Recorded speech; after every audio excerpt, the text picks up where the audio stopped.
Can you feed 4 for under a £5? My challenge this week is to feed my picky eater friends for under £5 while still making something everyone finds delicious. I'm going to be cooking one of my favourite cosy recipes, thick onion soup. It takes less than 20 minutes to make. I'm going to be bulking up the dish with cream, flour and broth to make the rest of the ingredients go further.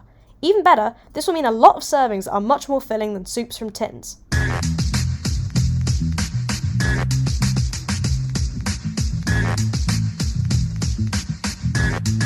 Also, for the boys and girls at home, I washed my hands before I did this.